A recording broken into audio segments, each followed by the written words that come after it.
down there. Are you going to be doing something special? Yes, we're having a retrospective of several of our films that we've made in the past, including Clash of the Titans.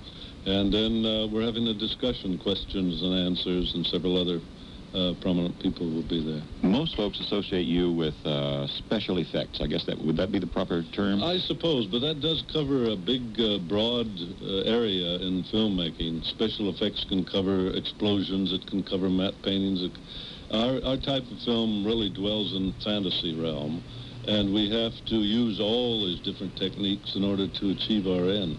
You have done some of the most beautiful work ever done in movies, and I understand you did most of it on a pretty limited budget. You didn't have the zillions of dollars to spend on all your special effects at the time.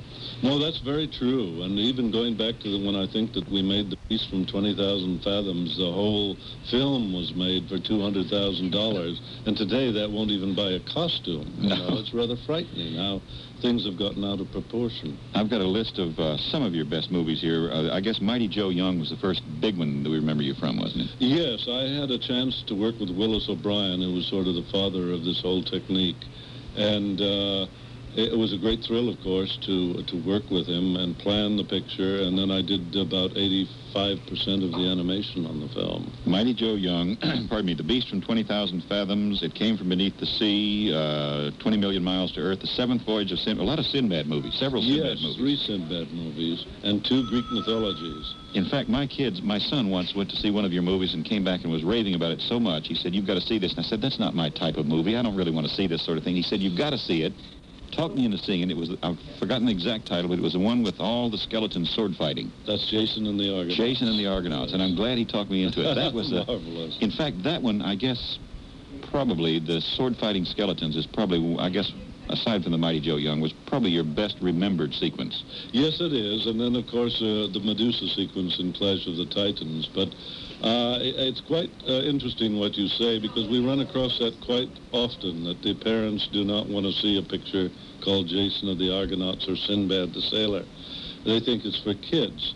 So we have to try to break down that barrier and somehow convince them that it's good for the whole family. Now, are you still working in films? Not so much anymore, because it does take an enormous hunk out of your life.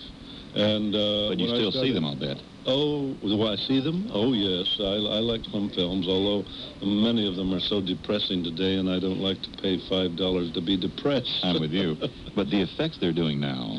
Oh, yes. They're much more expensive effects, and they're much more complicated effects, and it's a different ball game altogether. I saw a movie just a few nights ago. I rented a film and took it home and looked at a movie called The Terminator.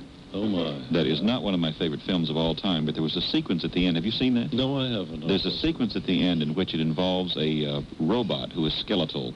It's very thin, you know, a robot walking around. And I thought about you when I saw that, because I think you probably gave him the idea for that.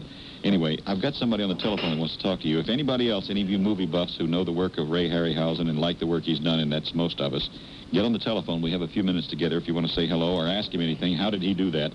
And we'll see if we can get it answered here. In the city, call 441-TALK. And if you're in the East Bay, it's 832-TALK. But I have to clarify something. I read recently in something about you that the famous scene of the octopus that destroyed San Francisco or ate up the Golden Gate Bridge or something, yes, was not an octopus. It was a sextopus. What? Wait a minute. Now that's a piece of movie trivia we ought to write down. What was? It is really trivia, because we had to cut the budget. And so you only gave him 6 arms. Yes, that's right, because it made less animation, and it makes sense. Someone once remarked, if we cut the budget anymore, I'd have a tripod. Well, now, but we did cut 2 tentacles off, which saved a lot of animation. No one knew it until I happened to open my big mouth about it. Oh, boy. Well, I remember Cecil B. DeMille in Reap the Wild Wind had a full octopus, had all 8 arms Well, working. everybody thought we had a full octopus until somebody exposed this little bit of dialogue saying it was only a sextopus. Nobody knew it until then. The magic of movies. Let's see who's on the phone here. From the North Bay, Jim Eason, KGO with Ray Harryhausen. Hello, I'd like to speak to Mr. Ray Harryhausen. Go ahead. Hello, Mr. Harryhausen. Hello. My name is Tony Ladotti. I'm a stop-motion apprentice at Industrial Light and Magic here at Lucasfilm.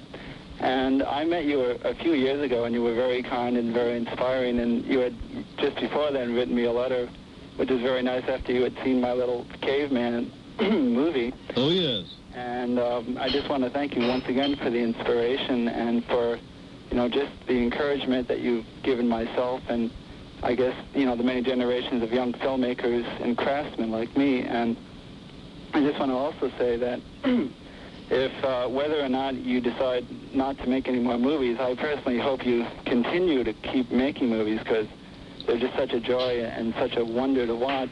If you decide not to, speaking for myself, and I imagine most of the effects people in the industry, you'll always be the master. Well, thank you very much. Thank you. Nice of you to say that. In fact, there's a fellow who works for Industrial Light and Magic who are doing a lot of stuff that you sort of paved the way for.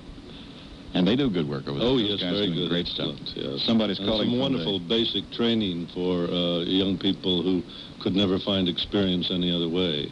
Now, I guess you've answered this question a zillion times, but when somebody stops you and says, find out what you do for a living and all the things you've done, the obvious question is, how did a fellow get into this? I mean, how does somebody, you understand how somebody might become a baker or a policeman, but a film animator or a film technician, how did you fall into that? It's a very difficult question to answer, particularly today.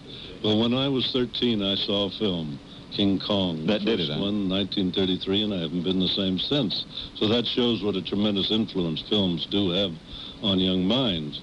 And I'm very grateful that I didn't see Little Caesar first and decide that I wanted to follow that path.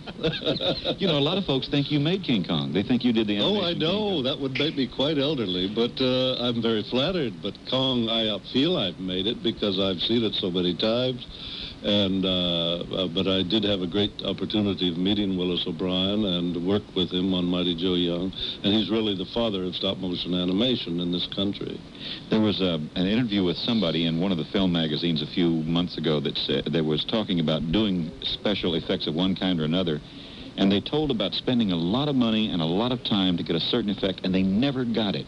They worked and worked and worked to try to get something, and they couldn't get it, so they used some cheaper method or something, and it worked. Have you ever had one that just you couldn't pull off? Well, we try not to, because we design our pictures very much ahead of time, and we know our limitations, and we don't have the money to experiment. And that's been a great training, in a way, to start on low-budget pictures, because you have to invent and concoct all sorts of new ways of doing things, which we did in the early days, that would be lost if you had shall we say, a much healthier budget. Well, I would have bet against you pulling off that skeleton sequence. If somebody had told me you're going to have some guy sword fighting with about 6 or 7 skeletons, I would have said, nah, you can't do that. But you did it. Well, I had doubts occasionally, but I made the drawings, and I said, I'm going to do this if it kills me. And I'm not going to ask you how you did it, because I don't want to know. But in the South Bay, Mac, you're on KGO. Hello? Mac, I know you're there. I hear you breathing. Did he go away from the phone for a second? All right, I'm going to put line 8 on hold and leave him there. We'll see if he comes to life. Hello, Jim Eason, KGO. Well, I'm really happy to be able to make this call. I've been listening to KGO for years, and I've never been inspired to call before, but I couldn't pass up this opportunity. I'm 35, and I remember standing 3.5 hours in line to see The Seventh Voyage of Sinbad. Oh, my goodness. First came out and thinking it was worth every minute of the wait. It was midsummer, and it was hot, and it was New York City. And it was one of the most magical experiences I've ever had. And I've seen Mighty Joe Young so many times, even as an adult, and I'm still impressed by it. And I think what it is that the magic is very, very real in these movies, and it reminds me of some things that Tolkien said about creating an environment where you pay attention to details, you create a context for people believing in this alternate universe. Mm-hmm. And I think that's what your animation does, and I really, really love it. Well, thank you very much. We try to make the fantastic as believable as is possible, and certain subjects sometimes require stylization, which does not make it in the realm of the realistic, but... And there's a tenderness, too. In Mighty Joe Young, one of the big differences between Mighty Joe Young and King Kong, of course, this is partially due to the script, is he expresses emotions, a wider range of emotions, the facial features and other kinds of body language, and makes him very appealing as a protagonist. Of course, he wasn't a bad gorilla. Well, he was, he had to be a good guy, yes, and that, in a way, that hampered the success of the picture. I think everybody expects a gorilla to be brutal. Well, not as many people know about it, but the people that love it really love it very much. So, yes. Well, thank you very much for calling. Thank you. As a matter of fact, you sometimes your work is overlooked in a movie because it is so well done and so subtle. It doesn't stand out and you say, oh, did you see that latest movie with Harryhausen's effects in it? For instance, a lot of people probably don't know that 1 Million BC was not just Raquel Welch. There was some more to that movie. Yes, you could say that. There's always an argument whether Raquel Welch made the picture or the dinosaurs made the picture. How did you animate her, by the way? Oh, we had a little model of her because we didn't want to hoist her up into the air through wires and risk having her break her neck and not be in the rest of the picture. So we had to make a little 6-inch model, completely jointed. And when the pterodactyl swooped down to pick her up, why, that was a little miniature model. That was animated frame by frame. That must have been fun to make, a little model of Raquel Welch. You bet. Hang on a second. I've got some more people that want to talk to you right after this. Now when the night winds blow, when the fog rolls in. Ray Harryhausen is here. For those of you who'd like to meet Mr. Harryhausen in person or see some of the retrospective showings of his movies, get in touch with the San Jose Film Society. I have a telephone number I'll be giving you in a couple of minutes. In the South Bay, Jim Eason, KGO. Hi, my name is Melinda Jennings. Hello. And my daughter and I are calling. I have been a great fan of Mr. Harryhausen's movies for years and years, starting with Mighty Joe Young. But the main reason I'm calling is we were driving home from school, and my little girl heard who he was and wanted to say hello to him because she made one of her favorite movies. Oh, marvelous. So could I put her on? Sure, put her on the phone. Hi, my name is Jenny Walton. Hi. Hi. I just wanted to say that one of my favorite movies I've ever seen is Clash of the Titans, the way you made the animals move when they were having fights like animals or puppets. You like Clash of the Titans? Yes. Yes, how about 1 Million BC? Did you see that? No. You put that on your list. You want to see that one, too? It comes on television occasionally. It does? And I think there are videos out on it. I'm not sure, but that has a lot of dinosaurs fighting. Maybe I should see that. Yeah. But I'm glad you like Clash of the Titans. Yes. And thank you for calling us. In San Francisco, Jim Eason, KGO. Hi, Mr. Harryhausen. I've got a couple of questions. The first one is, since stop animation seems to be so tedious and obviously so well planned, I was wondering how much of your work winds up on the cutting room floor in the final film. Well, we try very hard not to have any of it end up, but many times we shoot a sequence and it's a little over length, and we naturally have to overlap certain things. But we try to plan it in such a way that there's a minimum, because 25 feet can be 2 or 3 days' work. And you don't want to throw 2 or 3 days' work carelessly out the window if you can help it. There's always an exception. Okay. But we try to have a minimum, and maybe 8 to 10% at the end. Oh, okay. The second question is, computer technology seems to be playing a larger part in all types of animation, and I was wondering what you thought the future held for model animation in film. Well, it depends. It's hard to prophesize because many times people settle for the computer animation. It's simplistic, and you can certainly do it much more rapidly. And times have changed, so one has to face the changes.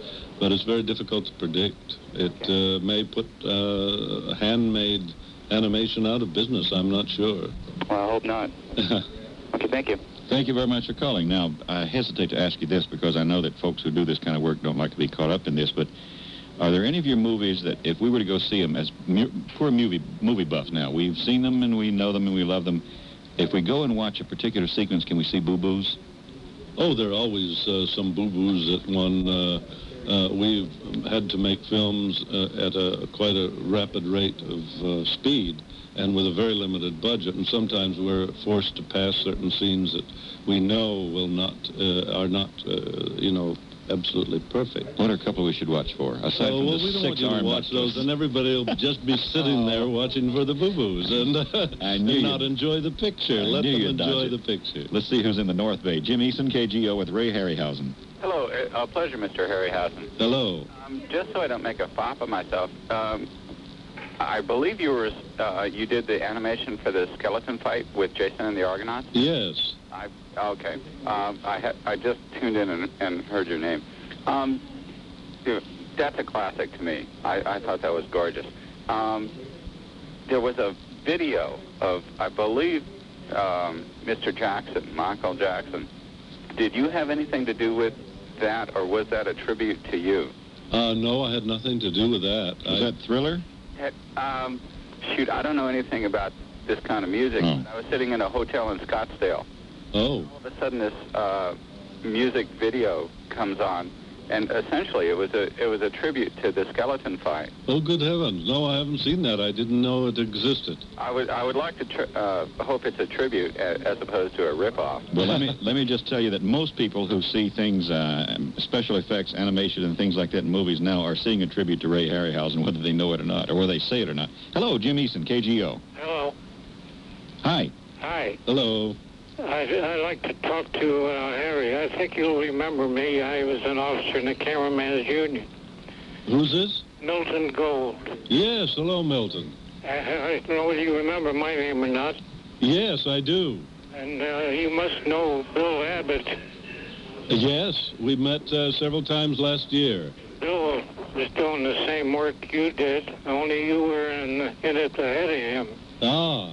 And I'm a gold card member of Local 659. Oh, yes. I think I met you through Herb Aller years ago. Yes, one at Columbia, probably. Milton, I don't want to cut you short here, but I'm out of time. I'm glad you got a chance to say hello anyway. We'll be back with the final word right after this.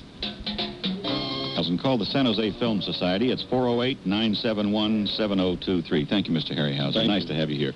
I'll see you Monday if all goes well. Till then, do what you can, but behave yourself. This is KGO in San Francisco.